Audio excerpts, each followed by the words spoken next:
My name is Mwaka Emmanuel Lutukumoi.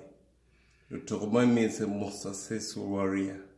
It's actually name. I'm from Bayera clan, Guro district, actually sub-region, actually tribe. I'm a child who grew up under shots and fire in northern Uganda. Today, I have a message for the Liberation Day, which is celebrated every year for the past 33 years by the National Resistance Movement, led by President Museveni, celebrating the liberation against the liberated, against those liberated against. I have a message to the President and to those who are celebrating this Liberation Day. To me, I feel the Liberation Day should be replaced by National Apology Day or National Reconciliation Day for the following reasons. If you look back in the history of our country, Uganda, from independence to date, state making has been the art of war, and each group that comes into power becomes the king, and the other side of the country is in chaos while the other one is in peace. The other one is in agony while this one is in happiness. So to me, I feel this thing called liberation must be rethought. We should rethink. We should reconstruct our mindset to understand what it means by liberation. Mr. President, this liberation does not unite Ugandans. It polarizes the country so much that the North, when you came in 86, you liberated Uganda. The other parts of Uganda were liberated against. And the liberator and the liberated are celebrating. They celebrate for the past 33 years. But the people in northern Uganda feel the country was liberated against them. That's why they believe since 86 when you came into power, it took 20 years. They felt polarized. They were called Banyanya. The Kadogos who took over power were taught to sing the Banyanya song, Sinendola Nyanya. Lots of things happened, lots of rape, many unspeakable things happened in northern Uganda.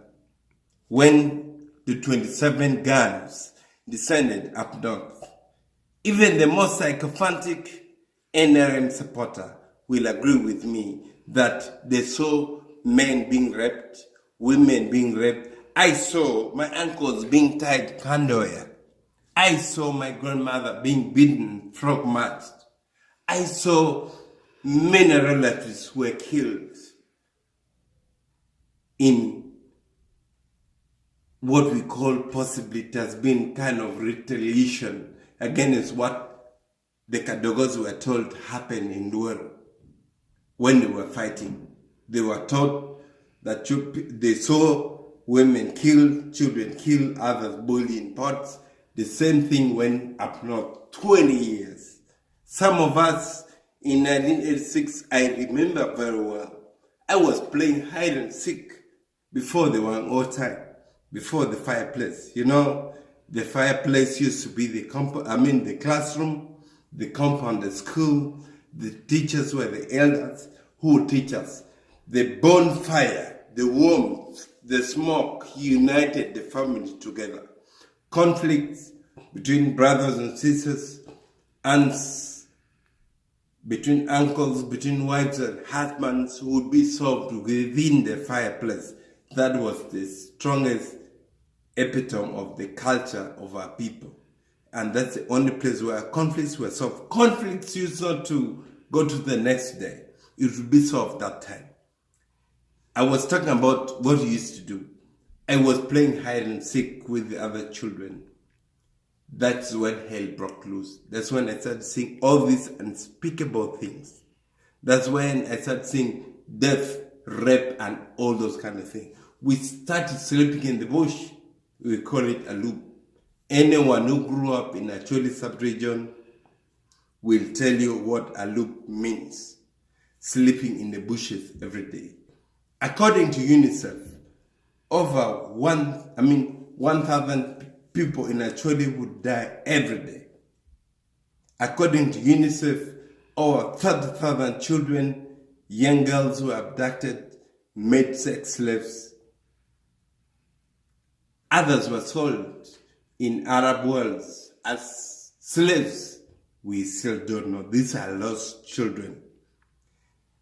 The liberators saw thousands and thousands and hundreds of people burned in pots, killed, maimed, and protected. The abducted children were later terrorists, killed in bombs, they died like insects, put in a pot, in the bottle. We were packed like insects in a bottle, and we got ourselves being killed, or whatever. The methods of the killing and death in northern Uganda tells us a lot about this so-called liberation. We should rethink this. We should reconstruct our mindset. We should think of something like National Apology Day, like National Reconciliation Day, a day that can unite Ugandans. The NRM, led by President Museveni, is seated in a time bomb. The majority of Ugandans feel excluded, and one day they may include themselves in a wrong way.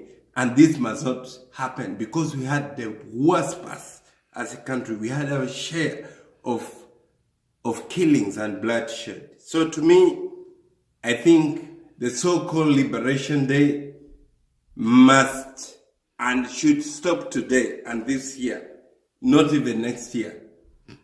I know very sycophantic people from northern Uganda will be clapping their hands, actually say Nyuropaba Eyom. It means you see the father's son is a good man, because even if they're raping his mother, he just laughs and claps his hands for the rapists who are raping the mother. Exactly, those are the sycophants, what the sycophants do. They know very well they lost their friends and relatives, their mothers and fathers. They raped them, even some suffered, but they're there saying, Mr. President, the liberation is a good thing. It's a bad thing for the country. It must be stopped. It should stop now, and we need to change. We need a new person who will take us to this promised land, a united, free Uganda. And the President, you have done your part. You have done your best, and you have done your worst, and you must be the father of the nation. Only if you heed to this advice of a child who you came when he was actually a kid. I was 7 years old, playing hide and seek. So to me, I think it's high time Uganda rethink. The NRM government wake up from the slumber nightmare, because our people are sinking deep and deeper into moral and institutional alienation. Those who were liberated against, those who were liberated are happy. The liberators are happy. Any liberation against your own people is traitorship, not patriotism. And therefore, to rethink national reconciliation, to rethink national apology, we are going to head to the promised land. Look, at the moment, we are in poverty. Our GDP is 25 billion US dollars. Kenya has gone to over $80 billion per year, that's GDP. We are actually smaller than any small country in this Africa of ours. So, to have good governance, to have peace, tranquility, development, and happiness and love, we must have national reconciliation, national apology, not liberation against liberated, your own people. Killing your own people, you celebrate your 1 year of medals? Oh my God. This must stop and should stop today. I've written a letter to His Excellency the President. I hope he will respond to that, and I hope they will heed to that and change the liberation to National Apology Day. God has created us in a way that we don't see our behind. It is reserved for others to see. And therefore, what we tell you, sometimes you may think we are stupid, we are mad. Of course, we thank you for the 27 guns, but the 27 guns cause havoc in other parts of the country against those liberated against. May God bless you. May God bless Uganda for God and my country. Thank you.